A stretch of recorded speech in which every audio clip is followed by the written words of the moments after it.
वाली फाइल शर्मा सर को देकर आओ और जाते हुए चाय भी बोल देना। अरे खुशबू कहाँ से आ रही है बे? तपस्या सिंह। अखियों से गोली मारे लड़की कमारे की अखियों से गोली मारे. Hai everyone, welcome to Om Brewok Story. Semoga kalian sehat selalu dan diberikan rezeki yang berkah ya. Dah lama ya Om gak bahas film cinta-cintaan. So, gas kuy. Yuk kita bahas film yang berjudul Pati Partni Aur Woh, keluaran tahun 2019. Film ini menceritakan tentang kisah satu keluarga yang sama-sama saling berlomba-lomba untuk selingkuh. Intinya sih, mereka sama-sama gak mau kalah. Kekoplakan demi kekoplakan menyeliputi hubungan rumah tangga mereka. Nah, mau tahu gimana keseruan film ini?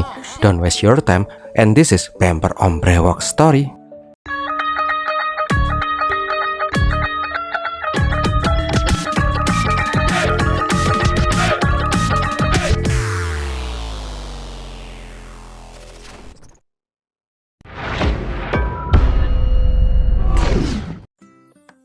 Awal kisah diperlihatkan ada mas-mas cakep yang mencoba kabur dari kantor polisi Lucknow. Nah, mau tahu kenapa tuh mas-mas yang bernama Citu Tiagi dikejar-kejar sama polisi? Kita flashback 3 tahun yang lalu. Diperlihatkan di kota Kanpur, ada 2 cowok beban keluarga yang baru lulus kuliah dan berhasil lolos tes CPNS. Karena sudah lolos CPNS itulah, Citu mengabari ke babenya. Setelah itu, Citu bilang ke sohibnya si Fahmi kalau hidupnya akan berubah mulai hari ini. Dia udah nggak akan jadi beban keluarga lagi, dan sudah pasti dia akan melakukan apapun yang dia mau dengan uangnya sendiri. Intinya sih, dia pengen hidup bebas tanpa aturan dari babenya yang udah kayak Hitler. Namun takdir berkata lain. Baru juga pengen bebas, Citu malah dijodohin sama teman anak babenya. Lah, seriusan nih, calon bini gua kayak gini? Untungnya mbak-mbak itu bukan calonnya si Citu, melainkan mbak-mbak cantik yang pakai baju kuning yang bernama Vedika Tripati.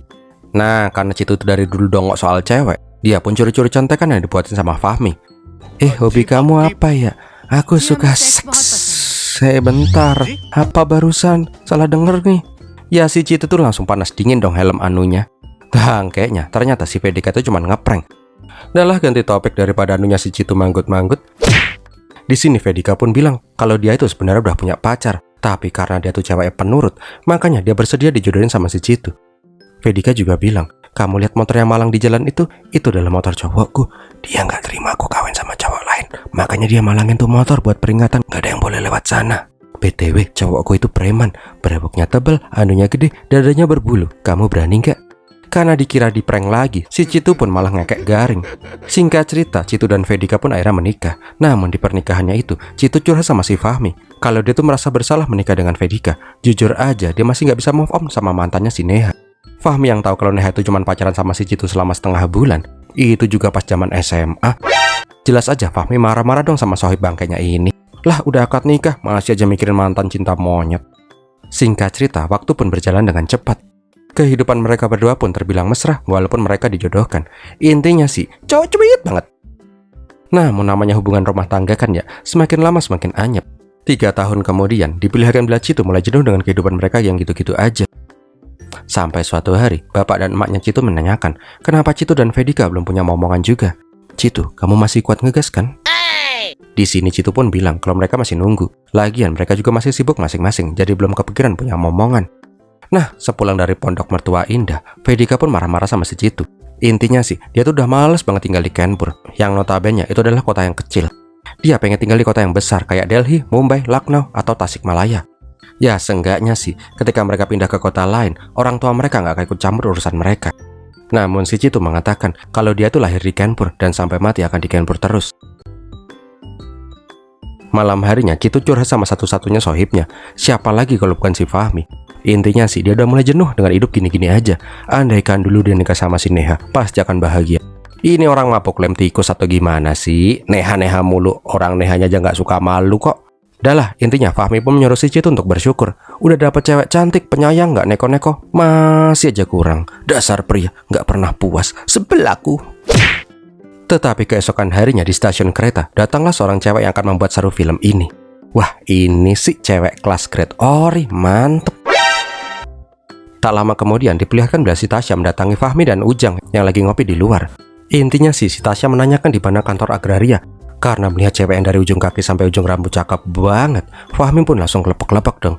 Nah, di dalam, Citu yang sekarang udah jadi manajer di kantor itu ditelepon sama si Fahmi. Intinya sih, Fahmi bilang kalau ada bidadari yang datang ke kantor mereka. Namun Citu yang lagi sibuk parah mah bodo amat dan langsung menutup telepon itu. Ujuk-ujuk Tasya malah masuk ke ruangannya si Citu. Bangkainya Citu yang lagi ribuh parah nggak lihat-lihat, dia malah menyuruh si Tasya menaruh berkasnya dan menyuruh ngambilin teh. Bujuk, cewek bohe disuruh-suruh. Alah, pening banget. Intinya si Tasya pengen membuka sebuah pabrik tekstil di Kenpur. Namun pas Tasya menjelaskan, si Citu malah salfok. Ya iyalah salfok, cantik bener kayak gitu. Om juga sebenarnya sih salfok, tapi nggak salfok sama kecantikannya si Tasya, namun salfok sama anting-antingnya si Tasya itu loh. Udah kayak hula hoop lumba-lumba. Tahu kan hula hoop lumba-lumba di Ancol itu? Intinya si Citu ditugaskan kantor buat nganterin si Tasya melihat-lihat tanah untuk dibangun pabrik gitu. Nah kan mata nih mas. Melihat Citu yang besok akan jalan-jalan sama cewek super badai kayak si Tasya, Fahmi pun menggoda si Citu.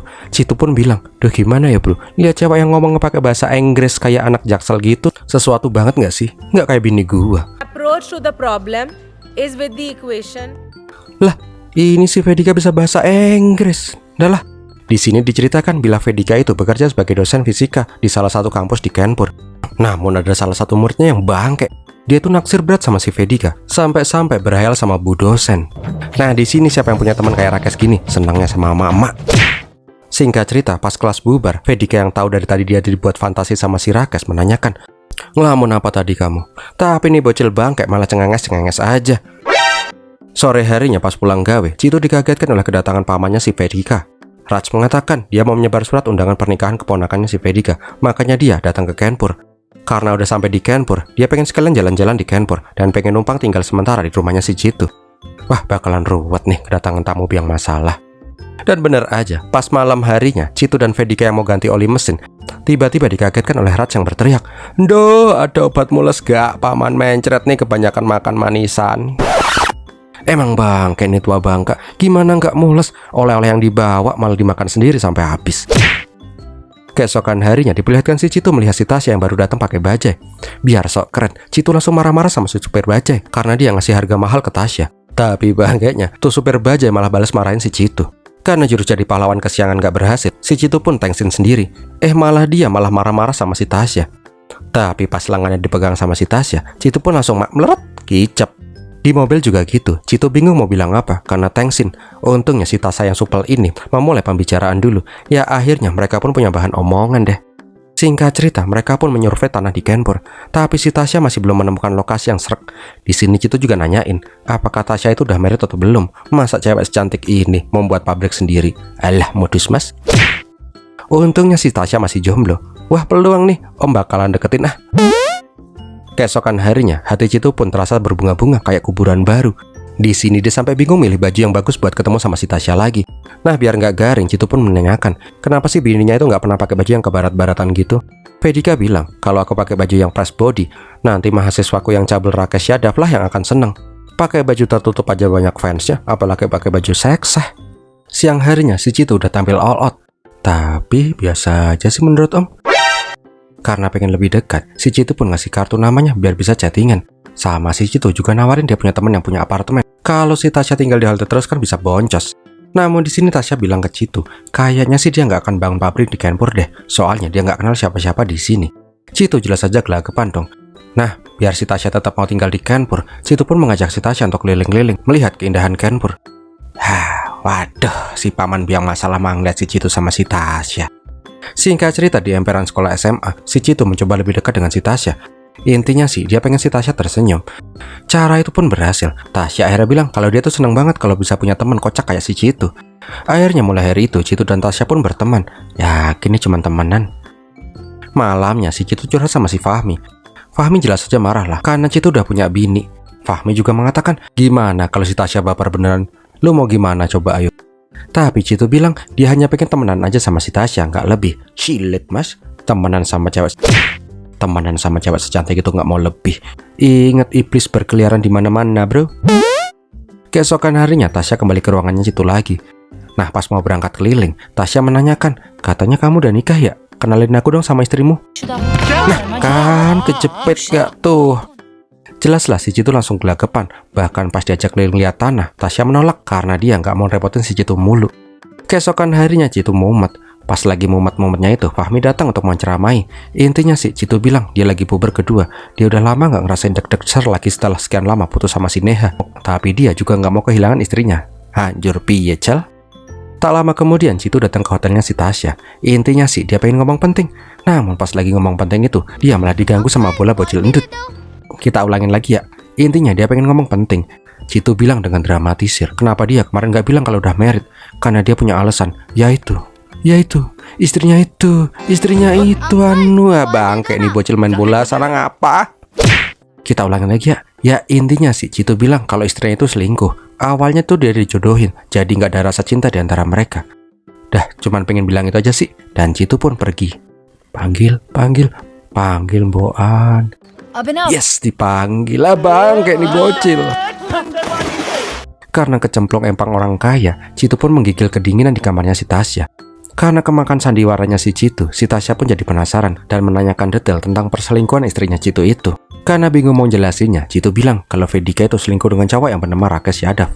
Sambil dimelas-melasin, Citu bilang dia hanya pengen bahagia, nggak lebih. Bangkeknya, cara itu pun berhasil. Si Tasya jadi respect dan langsung memegang tangan si Citu. Asik. Nih Cil, makasih ya. Gara-gara lu, gue bisa pegangan tangan sama Tante Tasya. Semenjak saat itu, mereka berdua pun semakin dekat. Seperti cowok yang selingkuh, Citu pun mengganti nama Tasya di kontak HP. Relative का फोन है ले ले रुको हाँ हाय Gak cuman itu sih, sekarang Tasya juga pindah ke apartemen rekomendasi si Citu agar bisa main gak digerebek warga. Intinya sih, si Citu udah jadi cowok bucin parah. Tapi walaupun selingkuh, Citu masih aja perhatian sama si Vedika. Pas ngasih hadiah ke Tasya, Citu juga gak lupa ngasih hadiah ke Vedika. Namun suatu hari, pas Citu lagi makan malam bareng Vedika di restoran, pelayan di sana langsung menyapa. Wah bos, kesini lagi bos. Bos, kok ceweknya udah beda ya? Aduh kaki gua. Untungnya tuh pelayan langsung paham. Hampir. Nah, pas Vedika habis dari WC, dia kembali menanyakan kepada pelayan tadi, apa benar lakinya kemarin makan di sini sama cewek lain. Tapi pas ngeliat Citu yang bawa garpu buat nusuk boolnya tuh pelayan, si pelayan langsung ciper dan bilang kalau dia tuh cuma salah ngomong aja tadi. Aman, hampir aja nggak bisa ngentut sebulan. Beberapa hari kemudian diperlihatkan bila si Tasya datang ke kantor lagi. Tapi karena nunggu si Citu tuh lama banget, Fahmi yang pengen usaha mengajak Tasya ke ruangannya. Di sini Fahmi memperingatkan Tasya kalau si Citu tuh udah berkeluarga. Tapi di luar dugaan, Tasya yang di kiblen ini bilang kalau dia udah tahu semuanya. Tak lama kemudian si Citu pun sampai di kantor. Ketika melihat si Citu, si Fahmi yang diceritain ceritanya si Citu versi bohong langsung marah ke Citu. Ileng bro, lu udah nikah, masih acak gatel. Kalau semua cewek lu embat, kapan giliran gua? Tapi di sini Citu mah tetap aja bodo amat. Dia pengen tetap temenan sama si Tasya. Ingat loh, ini cuman temenan. Di tempat lain diperlihatkan bila si Vedika meminta izin cuti ke kantor buat datang ke pernikahan keponakannya. Namun pas Pak Bos membaca surat cuti Vedika, isinya malah puisi yang dibuat oleh si Rakesh. Isi adalah kosong, kosong adalah isi. Begitulah cinta, deritanya tiada akhir. Salah surat pak. Bang, kayak emang tuh anak. Di luar, Vedika jelas saja pengen ngamuk dong sama bocil ngacengan macam si Rakesh ini. Tapi dia bilang kalau cintanya itu tulus semurni pahanya aura kasih. Bahkan dengan pedenya dia ngasih kartu namanya kalau si Vedika pengen ngerasain berondong kayak dia. Nah, malam harinya pas lagi nyantai nonton TV, tiba-tiba si Citu dapat panggilan mendadak ke apartemennya si Tasya. Jelas dong, si Citu langsung ngibul kalau si Fahmi kekunci di rumahnya sendiri dan minta ditolongin. Tetapi nggak lama kemudian, si Fahminya malah datang ke sana dong. Mati nggak tuh? Bangkainya si Fahmi malah diomelin sama si Vedika. Bukannya rumah kamu kekunci, ngapain datang ke sini? Udah sana masuk ke rumahmu lagi. Nanti dari luar biar dibukain sama suamiku. Dasar teman bangke, nama gua dibawa-bawa buat selingkuh. Di tempat lain, kirain mau diajak sekidi papap meong-meong. Ternyata si Citu tuh cuma disuruh ngusir cecak doang. Bucin sih bucin, tapi ngusir cecak loh ini. Bangkainya, pas ditelepon sama si Fahmi malah salah mendengar. Naik lagi, naik dikit lagi, naik turun dikit, pas. Jelas saja si Fahmi jadi salah paham dong. Dia bilang dia udah nggak mau bantuin Citu lagi. Kalau Vedika sampai tahu, bodoh amat lah. Syukur nyusurkan. अरे कैसी बात कर रही हो तुम? Keesokan harinya Tasya kembali menemui si Citu karena dia merasa bersalah. Tasya pun bilang ke Fahmi kalau dia pengen makan bareng si Citu di kantor. Tapi pas di luar, si Fahmi langsung nyebut. Astagfirullah. Karena dia melihat si Vedika datang ke sana karena pengen makan bareng sama suaminya. Fahmi pun mencoba menghalang-halangi. Tapi apalah daya, Vedika tetap aja masuk. Nah, sedangkan di dalam, si Citu baru aja selesai makan. Gak lama kemudian, si Fahmi menelpon karena kapoldanya si Citu mau datang ke sana. Dengan segala alasan, si Citu pun menyuruh Tasya keluar dulu. Namun pas Tasya kembali ke ruangannya si Citu, tuh orang-orang laut udah nggak ada. Bangke malah petangkringan di jendela. Wah, kalau ketemu bisa runyam ini mah. Untungnya si Vedika dan si Tasya nggak ketemu, cuman papasan aja. Singkat cerita, si Vedika pun sampai di ruangan suaminya yang kosong. Tapi sialnya, karena nggak tahu bininya udah masuk ke sana, si Citu malah langsung masuk aja. Jelaslah si Vedika heran, ngapain siang bolong gini suaminya petangkringan di luar jendela? Karena gugup, Citu pun bilang, kalau dia habis ngasih makan burung yatim piatu, kasihan dia hidup sebatang kara. Tetapi nggak lama kemudian, si Fahmi datang ke sana. Karena pengen bantuin sohibnya itu, Fahmi bilang kalau si Citu itu petangkringan untuk membenarkan kabel wifi. Burung yatim piatu atau kabel internet nih yang bener. Mak, tolong, aku takut ketinggian, Citu ampun. Nah, keesokan harinya, seakan belum kapok, si Citu kembali mepet si Tasya. Tapi di tengah jalan, Vedika menelpon si Citu. Dia pengen mengajak si Citu buat beli bahan jas di Mall Z untuk kondangan besok. Tapi si Citu beralasan dia lagi sibuk meeting. Setelah dirasa aman, Citu pun pengen mengajak makan. Lah emak, per banteng kiri per. Hampir aja ketahuan si emak. Karena dari tadi diputar-puterin terus, Tasya pun memutuskan untuk makan di food court Mall aja. Tapi pas tahu kalau itu Mall Z, Citu pun langsung panas dingin. Jangan makan di sini. Kemarin teman gua makan kolang-kaling di sini sampai kelolotan, sampai amandel dia. Dah nyari mall lain aja ya. Namun di dalam diperlihatkan bila toko kain yang dicari oleh Vedika sekarang malah udah pindah ke Mall Mega. Dan bangkeknya, si Citu malah ngajak Tasya makan sambil main di Mall Mega juga. Wah, bakalan perang dunia ketiga ini mah. Singkat cerita, Vedika pun kembali menelpon si Citu. Namun si Citu bilang dia lagi meeting penting. Sialnya, Citu itu ngomong di sebelah badut yang bawa mic, jadi suaranya hampir kedengeran di seluruh penjuru mall. Vedika jelas saja curiga dong. Dia pun mencoba mengecek ke Fahmi. Bangkeknya, Fahmi bilang kalau si Citu itu lagi survei tanah di Bogor. Ya tambah curiga lah si Vedika. Ini juga ngapain sih mas-mas kain? Ngintilin terus kayak kutil terenggiling. Karena masih curiga, si Vedika pun menelpon suaminya. Dan benar aja, karena Citu teriak-teriak, suaranya kedengeran sampai luar. Dan bangkeknya, di saat itulah hati Vedika langsung hancur lebur berkeping-keping. Ketika melihat suaminya malah lagi asik remes-remesan bola. Bola bowling lo maksud om ini. Sambil peluk-pelukan lagi. Kan bang, kayak tuh cowok. Karena melihat suaminya yang emak-emakan bola, Vedika pun berniat minggat. Tapi pas melihat Citu yang pulang dengan rasa tak bersalah, Vedika pun bilang dia pengen ke Lakno lebih cepat. Dia kangen sama emak dan bapak. Kampretnya, si Citu malah bilang dia nggak bisa nganterin karena besok mau ada tender gede sama bos besar. Vedika yang sudah tahu sebenarnya pun berpura-pura nggak tahu apa-apa dan mempersilahkan Citu berbuat sesukanya. Bener aja, pas Vedika pergi ke Lakno, Citu langsung mengajak Tasya jalan-jalan ke Delhi untuk melihat rumahnya si Tasya. Di WC juga gitu, ketika melihat ada ulat bulu bangkok di bibirnya, Citu pun langsung menyukur kumis Adam Suseno biar lebih kelihatan muda. Singkat ceritanya, Citu dan Tasya pun pelesiran ke Delhi. Gak lama kemudian, Citu sampai di rumahnya si Tasya. Karena pengen jaim kan ya, Citu bilang dia akan mencari hotel dulu. Namun si Tasya bilang, ngapain nyari hotel? Kamu gak pengen bubuk di sini aja nih, yakin? Jelas lah si Citu langsung kembali panas dingin. Ditawarin nginep sama cewek semlekdut kayak gini, siapa juga yang bakalan nolak. Namun di sisi lain, terlihat bila Vedika sedang termenung, bingung dan harus ngapain. Apalagi pas ponakannya bilang dia pengen punya rumah tangga harmonis seperti Vedika dan Citu. Dengarnya kan jadi nyesek. Kembali lagi ke pasangan selingkuh. Pas mereka lagi dinner bareng, gak sengaja Tasya melihat mantan pacarnya. Tasya pun menceritakan kalau mereka dulu mau nikah, tapi gak jadi karena keluarga cowok memaksa agar Tasya jadi full ibu rumah tangga tulen. Sedangkan dia pengen jadi wanita karir. Mendengar itu, Citu yang sok bijak pun bilang kalau sekarang zamannya emansipasi wanita. Kalau aku punya istri kayak kamu gitu, pasti aku bolehin kamu meniti karir. Karena mendengar itu, Tasya pun menjadi baper weleh-weleh. Di sini Tasya pun bilang pengen mengajak Citu ke suatu tempat biar Citu melihat sosok asli Tasya yang sebenarnya. Singkat cerita, Tasya pun dandan habis-habisan. Begitu juga dengan Citu yang disuruh dandan sama si Tasya. Ternyata si Citu itu diajak ke sebuah klub malam dan udah pastilah joget.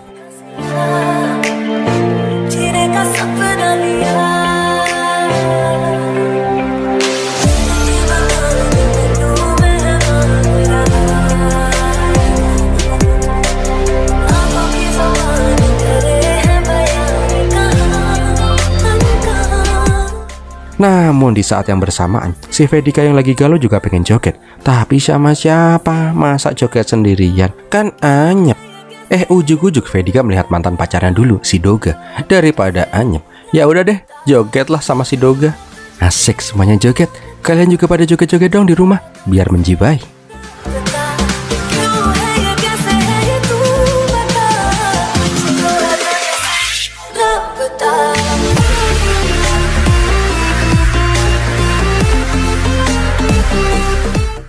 Singkat cerita, si Vedika pun mabuk. Tanpa sadar, dia pun menceritakan semua unek-uneknya sama si Doga. Mau ngapain mas nempel-nempel? Wah, ini nih. Sedangkan di rumahnya si Tasya yang udah jatuh cinta beneran sama si Citu langsung memeluk si Citu. Namun pas Tasya pengen tukeran iler, si Citu malah yang takutan sendiri. Apalagi pas Tasya nembak si Citu dan bilang kalau dia akan membahagiakan si Citu. Bukannya seneng, si Citu malah sekarang jadi tambah mumet sendiri. Sepulangnya dari Delhi, Vedika ternyata sudah sampai di sana. Namun pas mau berlagak manis, Vedika bilang kalau dia mau pergi dari rumah karena dia sudah tahu Citu tuh selingkuh dengan cewek yang bernama Tasya. Citu jelas saja shock dong. Di sini walaupun Citu udah berusaha menjelaskan, niat Vedika udah bulat. Dia pun bilang pengen pisah dan dia juga pengen cari berondong aja biar sama-sama selingkuh sekalian. Ambiar sisan lah keluarga ini. Sedangkan di luar, Vedika mau kemana nih? Lesiran ya? Tapi belum juga selesai basa-basi, si Vedika malah marahin si Fahmi yang sama aja bangkeknya karena nggak ngasih tahu kalau si Citu tuh selingkuh. Jelaslah si Fahmi marah-marah. Kali ini Fahmi marahnya beneran. Namun di sini Citu malah kayak orang linglung. Dia juga bilang, aku pendosa bro. Itulah kenapa Neha sama Vedika meninggalkanku. Karena bosan dengan Neha mulu, si Fahmi pun bilang kalau dulu itu Neha tuh nggak suka sama si Citu. Neha itu sukanya sama si Fahmi. Soalnya Neha itu sering diskedi papap sama si Fahmi. Mendengar itu, Citu pun menjadi marah besar. Dasar teman bangke. Tapi ujuk-ujuk si Tasya malah datang ke sana. Intinya sih, Tasya pengen ketemu sama si Vedika. Dia udah ngebet banget sama si Citu. Jadi daripada hubungan pernikahan Citu sama Vedika tuh nggak bahagia, Tasya pengen minta si Citu sama si Vedika. Jelaslah si Citu tambah mumet. Akhirnya mau nggak mau, daripada ini semakin tambah ruwet, Citu pun bilang yang sebenarnya, kalau dia itu cuma pura-pura, si Vedika nggak pernah selingkuh. Namun Tasya yang udah dibutakan bucin level 100, malah mengira kalau Citu itu cowok yang baik. Dia masih melindungi Vedika, padahal Vedika itu udah selingkuh. Ini gimana ya cara bilang sama nih cewek? Ternyata si Tasya itu nggak percaya karena sebelum ini dia mencari orang yang bernama Rakesh Yadav. Dan benar aja, tuh bocah ngacengan mengupload puisi cinta dan foto Vedika di halaman FB-nya. Jelaslah si Citu tambah mumet. Yadav, Rakesh Yadav tuh orangnya beneran ada toh. Malamnya dua koplak ini pun sudah berbaikan. Di sini Fahmi meminta Citu untuk menyelesaikan permasalahannya dengan Vedika dulu dan menyarankan Citu pergi ke Lucknow. Siapa tahu Vedika pulang ke rumah orang tuanya. Namun di Lucknow orang tuanya Vedika mendapat sepucuk surat dari Vedika. Melihat surat itu, muka kedua orang tua Vedika pun langsung merah hijau. Keesokan harinya, Citu pun ditemenin si Fahmi datang ke rumah mertuanya. Niatnya sih, si Citu mau minta maaf. Tapi kedulan orang tuanya Vedika yang mau minta maaf. Bentar nih, ke orang tuanya Vedika yang minta maaf. Ternyata isi dari surat itu adalah Vedika mengatakan kalau dia nggak bahagia dengan si Citu. Sekarang Vedika pengen kawin lari dengan cinta sejatinya, si Doga. Jelaslah dari niatnya minta maaf karena selingkuh, sekarang si Citu berubah jadi mode marah karena dia juga ditikung sama si Doga. Karena emosi, Citu pun pengen ke tempatnya si Doga. Ayah mertua bilang kalau Doga itu punya agensi wisata di kota. Nggak pakai lama, dua koplak ini pun mendatangi kantor agensinya si Doga. Tapi bangkainya, pas dijelasin kalau Doga membawa kabur istrinya, resepsionis di sana malah langsung ngegas. Perdebatan itu akhirnya didengar sama mas-mas gendut yang langsung menelpon si Doga. Bangke, suaminya lagi emosi, ini malah lagi asik ngembat makanan. Lapar bu. Intinya sih, Doga menyuruh si mas gendut itu mengusir dua sekawan. Sialnya pas ribut-ribut di luar, tak sengaja si Citu malah nabok pak polisi. Ya jelaslah, langsung digelandang ke kantor polisi dong. Nah di kantor polisi, Inspektur Takor menyuruh Citu menjelaskan apa yang terjadi. Tapi pas dikasih tahu kalau istrinya Citu tuh kabur dari rumah, si Takor langsung kaget. Ternyata dia pengen tahu tips biar istrinya juga kabur dari rumah. Yakinlah pak, istri Anda tuh di rumah tuh nyap terus sampai blue terkane pak. Nah karena dikasih saran sama si Citu, akhirnya si Citu pun dibiarkan bebas. Di lain tempat, malah diperlihatkan bila si Doga lagi asik main jalan-jalan naik mobil culik keliling kota bareng Vedika. Bangkeknya, hal itu malah dilihat sama Paman Raj. Wah, bakalan tambah seru ini mah. Singkat cerita, si Citu pun kembali ke kantor dan disuruh datang ke rumah orang tuanya. Ternyata di sini ortunya udah tahu kalau si Vedika itu sekarang kabur dan selingkuh. Lah, bapak ibu tahu dari mana? Alah dalah kutil T-Rex. Ngapain kamu di rumahku? Ternyata ortunya si Citu itu tahu semuanya karena dikasih tahu sama si Tasya. Ya udah pastilah, sekarang situasinya malah jadi tambah runyam. Pada saat mengantar pulang Tasya, Citu marah-marah. Intinya sih Tasya disuruh jangan ikut campur. Wong lagi mumet malah ditambahin mumet. Namun di sini Tasya mah nggak peduli. Pengennya sih Tasya membajak Citu biar si Citu itu bisa bahagia bersamanya. Keesokan harinya akhirnya para orang tua pun dikumpulin sama Paman Raj. Niatnya sih buat mencari tahu apa yang sebenarnya terjadi.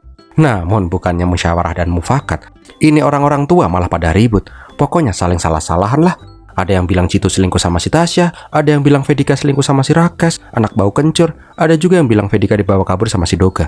Intinya sih muter-muter di situ aja, saking bulatnya. Ibarat kata nih, Kerasakti nyari kitab suci ke barat sampai balik lagi ke timur, nih perdebatan masih aja belum kelar. Sedangkan di tempat lain, Citu mendatangi kampus buat nyari si Rakes. Intinya sih, Citu pengen minta tolong ke Rakes, bilang ke orang tuanya kalau dia itu nggak selingkuh dengan Vedika. Namun namanya juga anak kemarin sore kan ya, dia malah pengen bilang ke orang tuanya si Citu kalau dia tuh cinta mati sama budesan Vedika. Kayak beneran nih anak. Tapi pas diancam tititnya mau dijepret sama ketapel burung, Rakes pun langsung bersedia membantu. Pinter, anak manis, awas aja kalau bohong, tititmu bakalan COD sama ketapel burung. Di tempat lain, tepatnya di Kedutaan Besar Kanada, terlihat bila si Doga mengurus semua berkas pindahan ke Kanada untuk Vedika. Di sini Doga bertanya sekali lagi, apakah si Vedika udah beneran mantap? Vedika bilang, dia udah mantep pakai banget. Daripada sakit hati pas di sini. Sedangkan di kantor, si Citu kembali dibuat tambah senewan pas atasannya memanggil si Citu. Kirain mau dimarahin atau gimana. Ternyata bosnya itu bilang turut prihatin kalau istrinya Citu itu selingkuh dan kawin lari sama mantan pacarnya. Di sini jelas aja si Citu tambah marah dong. Nggak pakai lama, Citu datang ke rumahnya si Tasya dengan marah-marah. Dia nggak terima citra istrinya dibuat buruk, padahal dialah yang salah. Namun si Tasya mah santuy-santuy aja. Sambil tersenyum Tasya bilang kalau dia akan melakukan apapun agar si Citu bisa bahagia. Karena bingung harus bagaimana, Citu pun malah mabuk-mabukan di rumah. Ingat ya, buat teman-teman kalau lagi pada galau nggak usah mabuk. Masalah hilang juga enggak, nambah masalah iya. Nah, apa Om bilang? Karena mabuk, si Citu pun nekat pergi ke Lucknow dan malah menghancurkan tokonya si Doga. Karena hal itulah, Citu pun ditahan polisi. Keesokan harinya, Fahmi datang dengan pengacara. Kali ini Takor nggak bisa membantu, soalnya ada pasal pengerusakan. Namun karena udah dapat tips dari Citu kemarin, Takor akhirnya memperbolehkan si Citu menjadi tahanan kota aja. Tapi pas persidangan, Citu harus datang ke pengadilan. Namun walaupun udah bisa sedikit menghirup udara bebas, Citu pun tetap aja galau parah. Sampai suatu hari, Fahmi dan Rakes menggedor-gedor rumah si Citu. Intinya sih, Rakes bilang dia dapat info kalau Bu Vedika mau pergi ke Kanada. Tapi bangkainya, pas mau menyusul ke bandara, Takor datang untuk menjemput si Citu ke pengadilan. Singkat cerita, Citu pun sampai di pengadilan. Tapi pas sampai di sana, dia langsung kabur dari polisi. Dan seperti di sinetron-sinetron, di depan sudah menunggu sohib-sohib koplaknya. Akhirnya terjadilah kejar-kejaran deh. Sedangkan di tempat lain, diperlihatkan keluarga besar bahagia lagi naik mobil melihat si Citu. Kok Citu dikejar polisi? Ya udah deh, sekalian kejar-kejaran. Singkat cerita, Citu pun sampai di bandara. Di sana, dia melihat si Vedika sedang duduk bersama si Doga. Melihat Citu, Vedika pun hanya tersenyum kecut. Namun pas Citu bilang dia nggak bisa hidup tanpa Vedika, Vedika pun langsung menghampiri si kok ada Tasya? Lah, ini gimana ceritanya? Ternyata selama ini, semua ini adalah sandiwara para cewek-cewek. Om jelasin deh.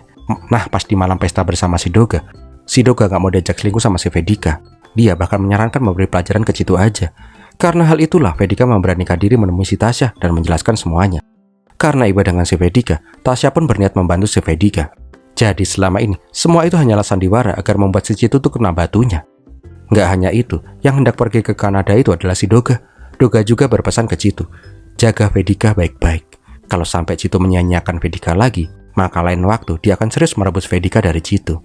Karena udah kena batunya dan baru tahu rasanya kehilangan orang yang dia sayangi, Citu pun berjanji tidak akan selingkuh lagi.